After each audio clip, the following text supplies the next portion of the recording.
Here's how to connect Discord to N8N.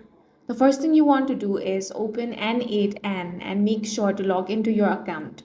Now click Create Workflow in the top right corner, then click Add First Step and search for Discord. Select it to set up your Discord trigger. Next, choose your connection type. If you're connecting a bot, enter your bot token and click Save. You can leave the resource on channel for now. Enter your channel name and either select your server from the list or switch to by URL and paste your Discord server URL.